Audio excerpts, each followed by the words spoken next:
akhirnya dia dimakan. Dia bisa apa juga.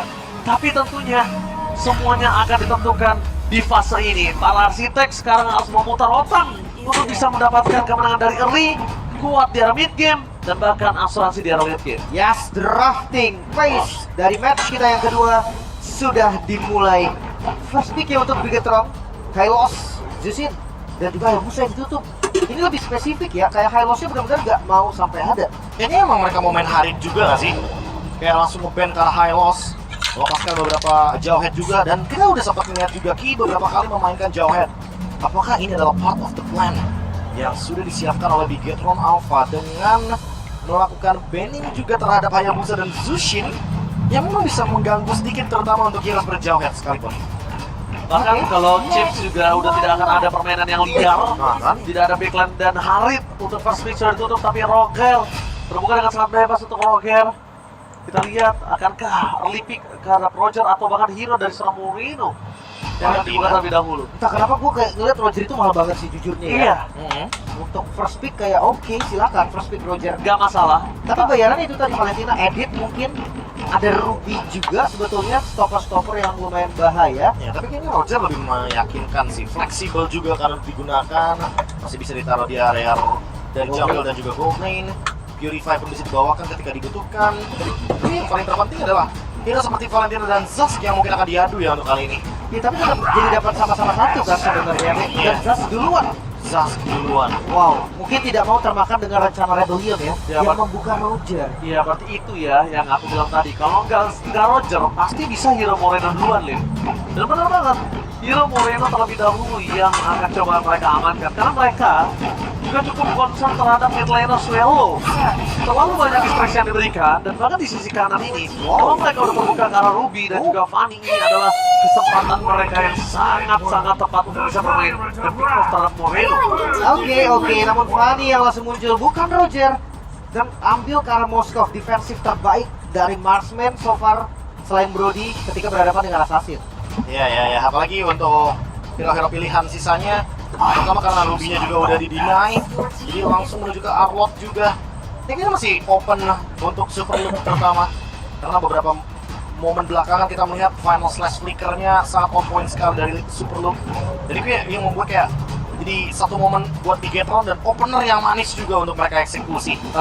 Gue juga cium lumayan nih ada bau-bau kalau misalnya cat sebelum dengan hero suppress ini bisa ada loh. Suppress ini bisa ada loh, Prof. Cat suppress karena kondisinya kalau misalnya rumornya akan ada di arah Ruby, mereka butuh itu untuk bisa gimana caranya makan dengan instan ataupun ya Ruby di HP juga mereka butuh instan. Atau Ruby Gold. Ruby Gold bisa Yes. jadi, Ya balik lagi Mac, kita tahu karena Power Factory ada. tapi kayaknya mereka butuh Ruby di arah yang lain ya. Ya, Roger-nya yang taruh di gold lane biar lebih stabil juga, bisa menangin match up melawan Moskov juga.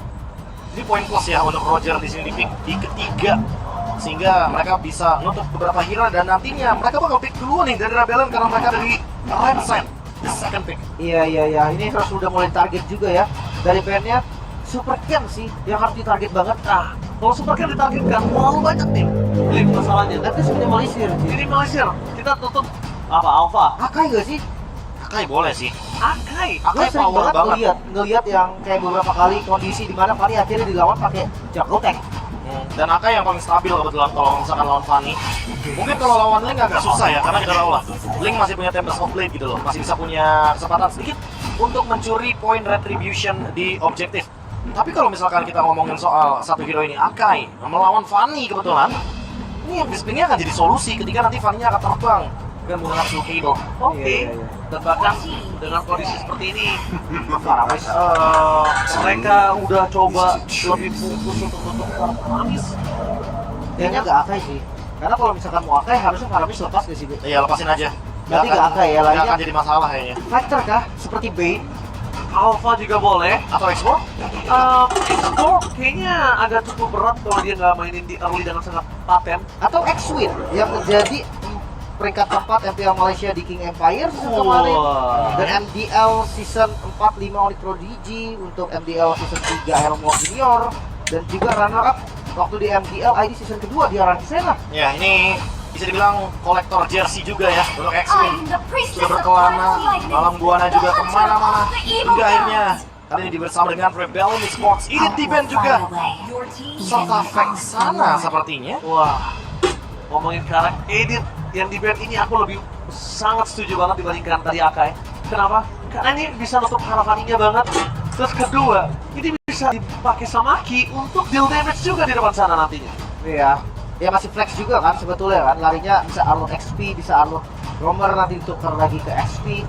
Tapi entah kenapa nih gue ngeliat dari look full hero dia yang banyak banget ini membuat masalah yang cukup serius juga loh untuk Rebellion. Iya, apalagi Arlotnya yang benar-benar masih fleksibel, masih bisa digunakan di sisi XP lane atau bahkan di roamer, karena kita punya referensi juga bahwa Ki pernah bermain dengan Arlot juga. Tapi Valentina harus diamankan. satu-satunya wise choice dan juga power dari seorang Swallow sendiri. Just in case untuk team fight nanti gak terlalu kurang lah damage yang diberikan. Gak terlalu kurang juga ultimate yang akan coba dia dapatkan ini. Dan kalau untuk mid lane juga Zephyr nih menjadi hero mid lane paling sering di ban di MPLI di season 14 dengan 84% ban rate-nya. Iya, bahkan di atas 60% sudah tinggi banget untuk ban. Banget. Ini udah jadi hero priority, tapi Kufra udah pasti. Ya, Ketika Fanny diamankan, butuh bouncing ball juga. Fighter kah yang akan dibawakan? Sehingga nanti Arlotnya bisa menciptakan combo yang lebih manis lagi. Alpha masih open, Bing Gue lebih masih suka ada. Alpha sih. Cuma kalau mereka mau mutus langsung, mereka bermain dengan early. Win itu bisa menjadi jawaban. Ya, Alpha lebih stabil dan dia juga punya true damage yang mungkin bisa menumbangkan cepat pada Rogernya juga yang nanti akan menjadi jawaban juga. Tapi XP lah ini jatuhnya nge-deny juga untuk Terisla sebenarnya picknya. Gue lebih suka support di sini. Maka ada gitu. Gue lebih suka support supaya bisa mainin dari sosok Rogernya tersebut bermain dengan adanya Eman yang di pressure dan biarkan Kars yang selalu ngebuat momen, dan Kars itu gak pernah, ya memang kalah terus, tapi Kars selalu buat momen loh. Atau Grok. Kars juga suka lo main Grok EXP lane dulu dengan damage build. Landing jauhnya udah ada. Tadi kalau sebelum landing jauhnya ada, gue sempat pikir pakai itu atau Pobius mungkin untuk buying time. Oke, boleh sih kebetulan karena lawannya juga lumayan oke untuk bisa di Ruby engage, XP. tapi Tigreal ternyata Ruby-nya ditaruh di XP lane. Inilah draft pick yang akan dibawa oleh Rebellion. Inisiasi pasti akan ditunjukkan oleh mereka dengan ada Tigreal tangan X-Wing. Seperti yang gue bilang tadi, X-Wing dengan typical hero heavy crowd control. Dan kembali muncul dengan Tigreal, Minotaur, Gufra. Itu tipikal banget dari X-Wing. Iya, dengan poin-poin yang akan ditunjukkan, late game potential bakal ada di tangan dari Bigetron Alpha Moskov tentunya yang menjadi solusi. Tapi apakah nantinya Eman akan diberikan kesempatan untuk farming ketika Ryota bermain dengan Fanny, karena kita tahu sendiri gold lane adalah makanan empuk untuk Fanny di early game sampai mid game. Oke, sang raksasa dalam seluruh data bahkan sampai draft sudah berada di atas angin dan tinggal bermain dengan sesuai patternnya. Dan yang sulit adalah gimana Rebellion akan memecahkan telur mereka di hadapan sang raksasa. Mampukah Rebellion mendapatkan game pertama mereka? So, Atrial Arena, mana tepuk tangannya? Luar biasa, kita langsung nih berenang di dalam lautan Land of Dawn. Langsung swimming to Land of Dawn. Wow. Dengan early potential, jujur ya Roger akan lebih enak lah landingnya daripada Moskov. Dia punya overfire dengan damage yang sakit banget. Gue rasa gerakan-gerakan ke arah gold lane itu bisa jadi efektif loh. Iya, apalagi kita tahu ya bahwa Roger dia punya like and punch juga di early game, jadi sangat wajar dari level 1 itu adalah level yang paling nyaman untuk Roger di area gold lane. Sehingga nanti kita akan mungkin melihat sedikit mata harusnya lebih unggul, terutama ketika kita ngomongin soal gold lane melawan Eman. Memang ini Moskov adalah asuransi late game yang paling pentingnya untuk Bigetron mainkan dengan Formula 41. Ya, tapi bisa dibilang, ngomongin Eman juga dia nggak bisa terlalu sembarangan. Memang kita tahu di atas kertas Eman punya KDA, punya data yang bagus banget. Tapi untuk ngomongin di atas kertas juga, mereka Moskov harus menghadapi kondisi dari Roger di early game. Dengan seperti ini, tandanya Eman punya dua cara untuk bisa memenangkan lane dia, walaupun bukan unggul ya, memenangkan dengan cara nggak tumbang, safe aja mainnya, Dapetin power spike ya. Karena kalau dia harus buru-buru segala macam itu kan berat juga, kasihan kondisinya. Karena mau gimana pun kondisinya di awal ya Moskov butuh banget nih untuk 3 item attack speed-nya dulu kan. Kayak Cloud gak sih? Apa? Ya, Kayak Cloud banget. Iya, kayak Cloud banget. Bener-bener main 41 gitu. Cuma bedanya kalau misalnya dari Moskov ini dia datang dengan instan ke arah Lord ketika ada team fight itu gampang banget, gak kayak Cloud. Nah, iya, itu Cloud kasus itu yang beda karena Cloud kan area jadi. Iya, makanya Cloud masih butuh jalan lah. Tapi kali ini mungkin dari Matt ya yang ada sedikit technical issue ya. Iya. Tapi tenang, kita ada Kampina juga yang mau nemenin break kita kontar ya. Oke, technical break, Kampina es krim. Wah, di belakang udah pada makan berapa tuh tadi tuh? Banyak tuh saya jadi hitung saya. Down. Let's go. Kembali lagi. Villain of Town. Early pressure yang harus diwaspadai juga sama Bigetron. Salah antisipasinya nih lebih ke mirror kah, screening kah? Kalau screening sih kayaknya oke sih, karena kebetulan kalau ngomongin hero-hero dari Rebellion juga masih possible ya untuk ngelakuin screening. Kecuali nanti kalau misalkan udah dapetin implosion dari X-Wing-nya, malah X-Wing-nya nggak boleh muncul nih sebelum ada team fight besar, karena implosion udah pasti bakal predict geraknya. Dia di depan sana, seperti akan coba dipaksa oleh seorang Ryota. Tapi dengan Miss Campbell satu tadi hampir saja dari Super Ken bisa dimakan. Tapi nampaknya Ki akan mencoba memberikan perlawanan menuju ke mid. Dan stiker Bigetron sang mantan terucap di depan sana. Darah Bigetron yang masih ada juga dari Matt ya. Ya makanya kan, sampai membuat para Biget Troopers seneng kayaknya pas adu M-Hot dari Bigetron Program to Win. Karena kalau dilihat dari programnya, Matt dia ingin memenangkan match up karena bawa masalah assassin juga. Ya, dia agak memaksa bisa kita bilang ya. Tetapi di depan sana, sosok dari Cielo akan coba sedikit di poking karena Moreno masih berada di level 4 kali ini baru saja dapat dicoba untuk melakukan zoning, tapi X-Wing terdeteksi posisi ada power of retribution datang dari Super Ken. Membuat para pasukan tim Rebel mereka mundur ke arah belakang, Flicker for defensif. Tapi agak terlalu terburu-buru dan Final Slate memaksa satu pemain counter mata bola atas Kars.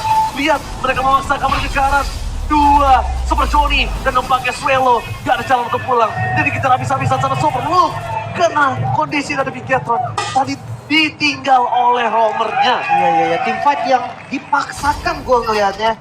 Kalau prediction juga berkata 2 suara untuk Rebellion dan sisanya untuk Bigetron. Tapi overall 2-0. Tidak ada 2-1 sepertinya dari sini. Kubu dari Rebellion mengalami kerugian yang cukup berlimpah. Nyaris. Oke, nyaris saja depan sana. Tapi Lim Kochul dan juga Cevin, mereka masih in Rebellion we trust. In X-Wing we trust. In X-Win we trust. Ya mungkin member baru, suasana baru, angin Betul. baru juga. Bagi Gameplay Rebellion. baru. Gameplay baru juga. Gameplay baru. Yang ini ditunjukkan tapi dengan flicker barusan harusnya akan menjadi sebuah informasi bahwa Ki yang masih punya flicker itu lebih bisa ngelakuin setup nantinya ketika dia ready dengan map yang akan dia kuasai. Terutama kalau kita ngomongin penguasaan map, ada Super Luke di sini yang bisa open the map. Apalagi kalau ngomongin soal objektif. Ya, dengan salah satu hero powernya juga kan kebetulan Arlot.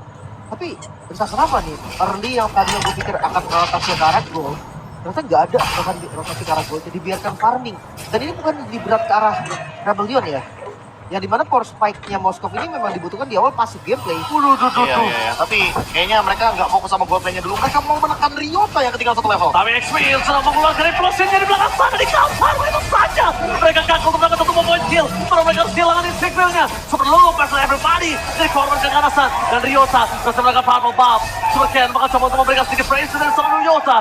Dan pertukaran kali ini nggak adil, lebih mahal di tangan dari tim Bigetron karena dia berhasil dihilangkan dari sosok dari Super Luke ya. Really? Di push balik, Be. Roger. Wow. Ini dia. Roger yang sempat di-push balik dan bahkan Eman sudah menyelesaikan satu correction site-nya. Membuka potensi untuk objective play Super Ken. Dan Eman yang mendapatkan dengan Spear of Misery. Di sana tapi Ki bakal coba untuk memberikan informasi. Dan ketika tidak ada Super Ken di sana, kita tahu kayaknya agak cukup harus kita kendorin. Yes. Pertama, dia nggak punya damage. Dia cuma kayak nge-cover Eman aja biar make sure kalau Eman gak bakal di-ganking. Iya, dan yang kedua dia nggak tahu di mana Fanny-nya berada. Tapi ini bakal jadi masalah sih harusnya Ranger Mas. Karena mau gimana pun Roger di early game ketika dia kalah even sama Moskov. Yang dimana Moskov ini adalah tipikal hero yang scaling banget dan nggak butuh bisa. item. Dan Roger nggak boleh kalah di early. Setuju, karena memang kalau misalkan nanti Rogernya kalah, di mid game-nya Roger sulit untuk bisa nge-deliver damage kepada Moskovnya. Itu yang gue bilang tadi, Be. Dia seakan nungguin sampai Moskovnya dapat di power spike. Hampir 1000 gold, unggulnya. Oke, tapi lihat di sana Super Luke. Bakal dapat banyak place. Menuju ke belakang. Masih berapa dua. Tapi Wrestling keluarga begitu saja menuju ke seorang Kars menjadi kelompok keluarga. Bahkan SOD, Spear of Distraction, dibuka untuk sosok seorang Super Eman. yang mencoba tampil satu pemain gol. Di depan sana, Kane mencoba untuk melakukan steal terhadap Purple kembali. Lagi, mereka gak peduli apapun yang terjadi. Karena Super Ken, dia pengen dapetin Purple dan melepaskan Purple buff. Fanny, tanpa Purple buff, bagaikan aku tanpa kamu, udah gak bisa ngapa-ngapain gua besok. Waduh, ini kelihatan nggak ya dari gerakan teman-teman Bigetron terarah banget. Mereka tahu lane mana yang harus dituju. Mereka tahu agresifnya harus dibawa ke arah buff gimana. Dan yang paling terpenting adalah jangan lupa Super Ken adalah pemain Fanny juga. Iya, Dia tahu rotasi seperti apa yang akan dihadirkan oleh Ryota. Mau start dari purple atau orange duluan, dia udah bisa menebak gerakan tersebut. Oke. Bahkan sekarang dari Rebellion seakan mengikuti tempo yang dibikin sama Bigetron. Mereka hanya ngelihat oke Bigetron ke atas, kita ke atas. Dan itu telat satu step jadinya. Iya. Sering Betul. banget kayak gitu. Ya, nggak ada gerakan aktif ya dari Rebellion. Mereka hanya reaktif di sini. Mereka hanya menunggu momentum yang bisa diciptakan. Sementara Bigetron mereka akan leading terus goldnya. Tapi Conceal Play ini dia akhirnya movement. Oke, kita lihat sana X-Win. Nggak dapat. Gagal untuk mendapatkan apapun. Tapi Matt nampaknya masih harus butuh farming dengan adanya kehilangan 2 level dibandingkan Eman. One by one gak akan worth untuk Matt. Dan kemungkinan Eman, kalau dia respect dan bahkan dengan item yang dimiliki item ketiga menuju ke arah Wind of Nature, kayaknya Matt harus mengurungkan niatnya untuk bisa one by one dengan sosok Eman. Perfectato, objektif untuk Bigetron yang kuat banget. Dan mereka dobrak dari mid-nya. Mereka paksa sih lebih tepatnya karena King-nya bakal mengancam dari lini belakang. Mereka butuh vision juga untuk mereka- Purple dari seorang Fanny. Setuju, mereka butuh banget untuk membuka vision di area mid lane biar mereka bisa menguasai sungai, menguasai river. Apalagi ini bakal ngebuka potensi juga biar Eman bisa berjalan nih di lane jauh. Kebetulan Morty di bagian top lane nanti akan muncul. Jadi Eman mungkin akan sedikit memakan farming di area bottom lane hingga merontokkan outer turret di bawah. Jujur gue nggak tahu kenapa tapi XP lane ketika Aduh. Tigreal Roamer itu bakal lebih enak yang eksplosif nggak sih? Yang lebih ke damage. Iya. Atau yang keras sekalian biar nanti XP bisa enak. Oke, tapi lihat di sana mereka ada satu bisa untuk bertahan. Explosive telah dikeluarkan, tapi Free di belakang dapatkan Kane. Langsung dengan Terror Red. Sayang sekali di Spirit of Destruction. Tapi para pasukan dari tim Rebel mereka kehilangan X-Wing. Lihat, the Super Look masih bertahan di depan sana. Bisa di-ganking. Super Look kayaknya mereka harus pikirkan berulang kali. Terlalu banyak cover. Dan Super Ken dan kawan-kawan kembali lagi membalikan kembali keadaan. Lihat. Kayaknya damage-nya emang nanggung sih, karena kalau kita lihat build-nya dari Matt, dia langsung build Thunder Belt Windtalker. Jadi sangat wajar di early game-nya Roger-nya nggak bakal bisa gigit. Dari super look-nya juga dia unggul dari segi level, dari itemnya juga dia memang bermodalkan dominance doang, tapi kayak burst damage-nya nggak masuk deh. Soalnya magical burst damage tadi nggak hadir. Iya, dan dia juga memiliki hybrid defense kan, yang dimiliki atau didapatkan dari Thunder Belt. Sehingga dengan mendapatkan inner turret di bagian top lane ini akan membuka potensi lagi dari Bigetron Alpha. Unggul 6.000 gold bahkan di menit yang ke-8. 15 detik sebelum adanya Lord yang pertama, mereka udah menguasai juga di bagian inner mid lane. Oke, dan mid-nya ditabrak kembali. Oke, final squeeze! Masih mendapatkan 2. Following up tapi masih ada Purify Gaming dan sama Man menyelamatkan dirinya mudah ke belakang. Dan Moreno di depan sana. 1 versus everybody. Mendistrik seluruh para pasukan tim Rebellion. Dan bahkan menjadi barometer satu-satunya tempat membuat Bigetron aman. Karena Moreno tinggal buka aja. Nightmare-nya di depan sana benar-benar jadi lebih buruk untuk Rebellion. Bahkan ini benar-benar kayak terlihat kontrol dari full map-nya. Waduh, mereka mau lebih. Enggak. Dan mereka mau lebih. Tuh lihat itu dia, mereka mau lebih. Mereka tutup depannya, kalau depannya nggak berhasil ada Luke di belakang. Tapi sayangnya, tindakan preventif yang dikeluarkan oleh Luke nggak nyampe. Elsa Pujagat gagal untuk menyapu di depan sana. Untungnya tadi ya. Tapi kalau memang tadi kena, at least buang 2 kali lompatannya bakal berat juga. Berat itu. Ya, dan kebetulan Flickr juga belum ready. Mungkin untuk di next Lord-nya Ki bakal ready nih, karena posisinya udah mulai set up. Ada Push Lord. montage buat Cobra dan Flickr-nya pun ready. Oke, Flicker sudah ready. Ki belum terlihat di mana posisinya. Seperti di depan, langsung ada Kicker ke belakang. Tapi nampaknya dari Ki berhasil mendapatkan 1 Red. Di following up begitu saja dalam permasalahan dari Bigetron. Dengan Fanny hanya bisa menekan belakang damage yang free hit dari seorang Eman. Membuat backline mereka pura-pura ada. Kita 2 player. Ini bencana. Bigetron Alpha, sang raksasa, memantapkan kemenangan pertama mereka. Satu sisi, 1 tanduk Rebellion sudah dipatahkan. 10 menit saja waktu yang dibutuhkan oleh sang rambut merah untuk menumbangkan game pertama. Bahkan sang banteng terlihat kebingungan. Mereka hanya bisa mengikuti apa yang sudah diprogram oleh sang robot merah. Dan itulah yang bakal menjadi masalah game pertama untuk Bigetron. Minim reaction dari Rebellion yang membuat mereka terus-menerus diikuti alur permainannya dari Bigetron Alpha. Paham, memang perlu mereka dapatkan, tapi Bigetron benar-benar kasih paham gimana caranya menangin early game dengan memakan depan tanpa ragu sama sekali. Display dari Karsnya juga sih, Be. Tadi sempat mau coba narik Snow Vendor sebagai defensif juga, tapi nggak dapet, Be. Iya, Akhirnya kena final slate. Itu Karena dia. ujungnya masih terlalu jauh. Dan ini dia kita lihat. One-sided game dominasi semua lini Bigetron. Bukan hanya semua lini. Ini game.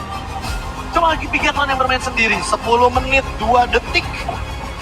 Possible banget untuk menjadi game tercepat. Bahkan kalau kita lihat dari beberapa match belakangan ini, lagi-lagi Bigetron selalu punya cara, selalu punya taste untuk mereka tuh bisa mengeksekusi early game-nya dengan manis. Wah, Dari dia sosok Moreno yang memang sangat kejam di mid lane. Kejam banget dia di mid lane.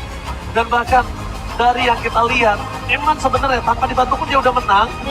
Tapi dibantu pula, mate-nya bukan hanya dia nggak bisa dapetin kemenangan dari laning match-nya, tapi nafas pun nggak diberikan sama Bigetron. Nah ini tadi gue bahas sama KB gak sih? Iya ya, apalagi kita mulai sempat mempertanyakan build yang sedikit kontradiktif. Mungkin kita bedah sedikit dari emblemnya. Matt Oke. tadi sempat milih Swift, Baik. Master Assassin, dan Warcry. Oke. Dia punya damage di situ sebenarnya. Tapi untuk first itemnya dia memilih Thunderbelt. Dia memilih untuk hybrid defense yang ini benar-benar kontradiktif menurutku. Kalau Dari kita bandingkan dengan beberapa kali Roger, even Benny QT yang membawakan emblem ini, dia saya langsung bikin either Skypiercer atau Windtalker. Oke. Langsung full damage pokoknya. Game tercepat di season 14 confirm, Be, itu barusan. Game tercepat didapatkan oleh Wow. Bigetron Alpha. 10 menit 2 detik. 2 detik. 2 detik. Wow. Wow. Gue nggak tahu kenapa ya, maksud gue kayak oke lah, soal item gue setuju gak setuju sama KB. Apapun item yang dibikin, Be, maksud gue ketika rotasinya ke arah sana, itu akan bisa terlihat berfungsi, Be. Oke. Iya, masalahnya itu juga ketika 1v1-nya ternyata tidak bisa dimenangkan, itu yang bakal jadi berat karena Moskov dia scaling. Ya, makanya kita bakal lihat terlebih dahulu player highlight yang satu ini. Agar kita tahu lihat di mana Eman aja dalam kondisi seperti ini. Dia udah punya banyak banget kesempatan untuk bisa farming. Dia udah berbeda levelnya. Kali ini gak terlalu jauh, baru mau 1. Tapi setelah semua keunggulan mereka amankan, dan di sini mereka all in terhadap sosok Superlook dan key-nya on point, bisa apa? Iya, Ini bahkan buying time-nya juga lama banget sih, terutama dengan sosok yang ada di kamera kita. Superlook. Oke, FPB di game yang pertama, Superlook. Mungkin karena iya momen-momen yang dibikin lah ya.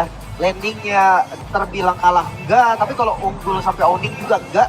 Tapi momennya itu loh, Be, yang selalu momen mahal. Aksi reaksinya juga sih. Ketika dia di implosion, ternyata dia nggak tumbang, dia juga bawa basic command emblem, ditambah brave smite. Jadi kayak dia makin berani, makin brave untuk melawan balik, dan final slash-nya dia nggak mau depan.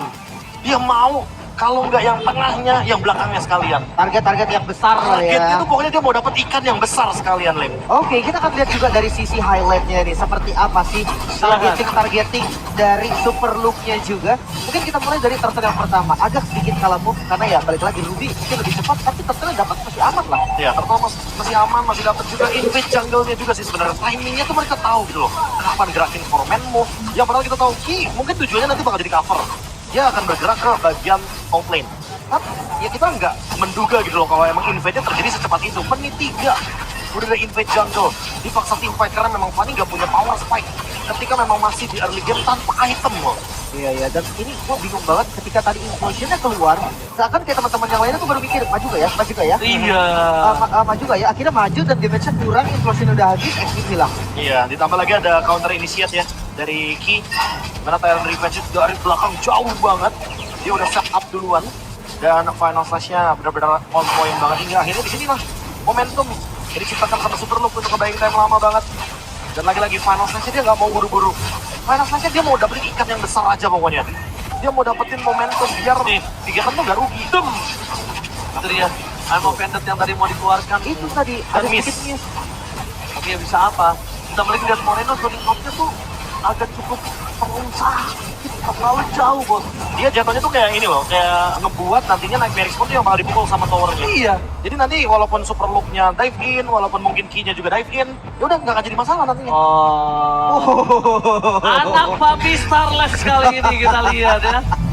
Tadi tahu nggak? Papi Starless-nya baru duduk dia langsung mundur ke belakang lagi. Dia baru duduk, gamenya udah menang. Iya, benar juga. Tadi baru datang kayaknya ke sini ya. Iya, udah Baru menang. datang duduk, udah menang, dia udah bangun lagi deh, jalan lagi ke belakang. Beda gold yang cukup lumayan banyak kali ini Profesor KB. 10 menit 2 detik loh. Wah, gila. Dan goldnya beda 10.000 juga, Be. Iya, gua udah 10.000. Ini benar-benar kayak gold leadingnya terlalu jauh. Bahkan Eman yang emang udah tahu gitu loh, dia makanya lihat bawahnya Tenacity, dia Ya. main defense aja karena dia tahu sebenarnya Roger ini bakal mengerikan banget di early game-nya. Tapi ketika pemilihan ternyata menuju kepada Thunderbelt, dan kita tahu emang Thunderbelt bagus untuk Roger karena dia adalah fighters. Sebagai laner di gold lane terutama, dia bisa menangin matchup tersebut. Tapi biasanya Thunderbelt ini akan efisien kalau dia lawan Link, kalau dia lawan Hayabusa. Agar nanti hybrid